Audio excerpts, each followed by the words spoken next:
Hi, so in this video we're going to be looking at how we can support ourselves and help ourselves when we're struggling with those more negative thoughts and feelings. And I'm going to be giving you a step-by-step procedure that I have been developing personally and using for myself over the last kind of 12 to 18 months. And I'm going to be sharing those sort of step-by-step or this step-by-step procedure in this video, so that hopefully that will support you, at home to work more in this way. So the first thing that we need to talk about and just kind of reiterate, because I know that we did look at this in the workshop, was this kind of vibrational flow of energy that we all have within us, that everybody has within them, and every living creature, every living being on our planet has. This energy weaves into the planet, weaves up into the cosmos, and we're all connected through this energy. But this is the same energy and the same force of energy that kind of governs nature. It kind of leads the waxing and waning of the moon. It allows the flowers to open. It governs the tides, the ebbs and flows of the tide. And allows the seasons to come and go. So it is a very, very powerful energy that we find within us as well. And when our energy is in flow, we feel this kind of inner peace, and we feel light and we feel joyous, and it's a lovely, lovely state to be in. But when our energy is not so much in flow, or we are more disconnected to this natural vibrational flow of energy, this is when we struggle.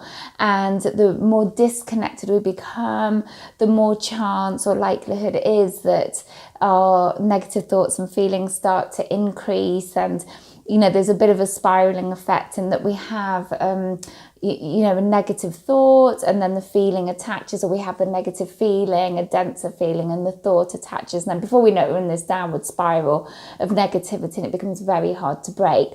So I like to call these feelings and these thoughts that come together emotions. So when I say emotions, I'm talking about the feeling and the thought. So our energy, and science is very, very aware of it, our personal energy that we have will come through and flow through our feelings and flow through our thoughts. And this is really, really important that we understand that. So our thoughts are powerful, and this energy that comes from our thoughts will impact on others. But the feeling that flows from our heart, those feelings that flow from there are very, very powerful. And probably I'd say 100 times or hundreds of times more powerful than our thoughts. So that's really key that we understand that as well. So we talked about the law of attraction, this concept, this universal law of attraction or concept. This is really, really well known in the kind of more spiritual industry and spiritual field.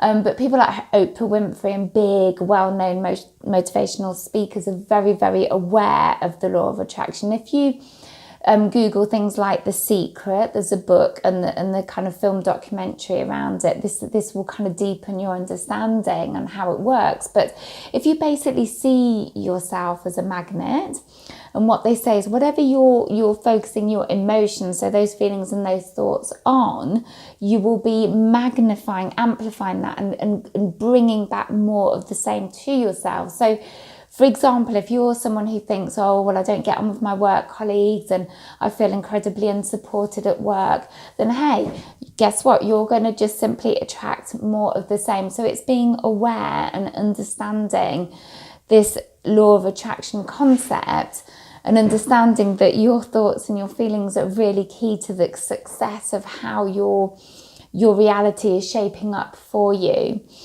Okay, so I'm going to go now onto the actual what I like to call the creative thinking process. This is this process that I've developed over the last kind of year and a half or so. I've been very inspired by other spiritual teachers and kind of my own personal practice. And as I said, I've kind of this technique grew organically, but because I know that I'm teaching, I've kind of broken it down to very specific steps, as I mentioned at the beginning. So the first few steps are what I like to call developing awareness, because I feel that some of us are quite disconnected to how we're thinking and feeling, how, our emotional landscape, as it were. So the first thing that you can do is ask yourself regularly, so I'm talking several times a day, how you're feeling. Just by doing that, just ask yourself that question. You'll already start to get an idea of the sorts of things that you think about. Now, I mentioned in the workshop that the average person has between 50 to 70,000 thoughts per day, which is a phenomenal amount. But they reckon that about 90% of those thoughts are the same as the day before that, and so on and so on. So basically, we're thinking the same thoughts day in, day out. So you'll quickly, if you ask yourself regularly that question, how am I thinking? How am I feeling? You'll quickly identify the main thoughts that kind of trouble you, that come up often for you, and they will be the ones to start with. Now, if you're very new to working in this way, I would only focus on one or possibly two to begin with, and you'll see that you'll be able to apply this very easily and naturally to others in the future. But I would start with one, the main one that comes up a lot for you, and you'll be able to easily identify that if you keep asking yourself. Now, once you've sort of said, okay, how am I feeling, and something comes up, identify that emotion. So whether it's fear, if it's worry, if it's stress, if it's anger, if it's upset, whatever it is, give it a name. Even say it out loud, because this helps with the releasing. And that's the next step, is how to sort of sit and release a little bit more of that. Okay, and this is something, as I mentioned in the workshop, this is something that took me months and months and months to get the hang of. It's very, very difficult. And what I mean by releasing is you sit with it and you allow yourself to feel that emotion, because for me, that is the only way that you're truly going to let it go. It's not about pushing it down and stuffing it down or going into overwhelm or wallowing in it. It's a specific, controlled feeling it for a few minutes, not for days, because if you're feeling it for days, you're wallowing, and it's not attaching your thoughts to that feeling. It's purely feeling it as a feeling. So you say, okay, I'm feeling a bit angry, and just feel it and allow yourself to feel it and go as far as you can with that feeling. Okay, and this will just allow you to release a little bit of it. Okay. So that's the developing awareness and releasing phase of this kind of creative thinking process.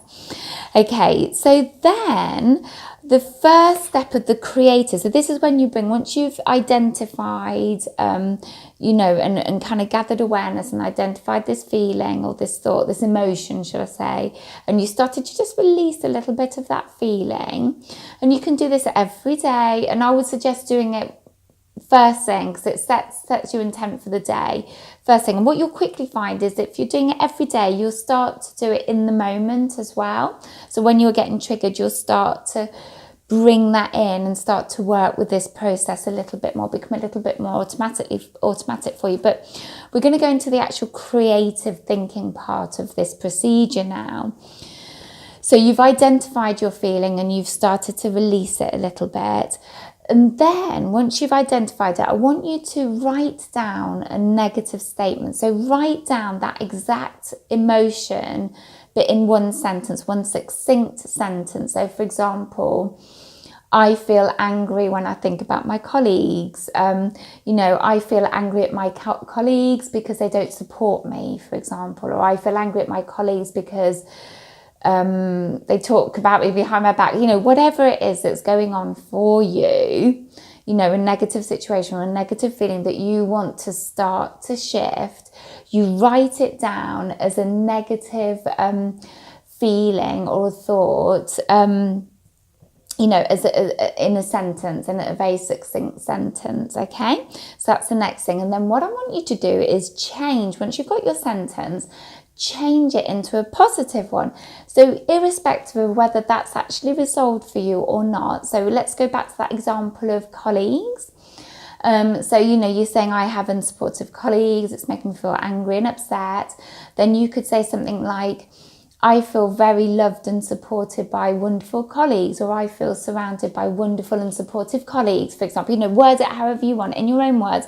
Whether it is the case or not, it does not matter. That's irrespective. You are not lying to yourself. You are creating something that how you would see it if it was already resolved. So that's what you've got to ask yourself. What would that situation or that feeling look like to you if it was resolved? So we're talking about this situation of being, with supportive and loving colleagues.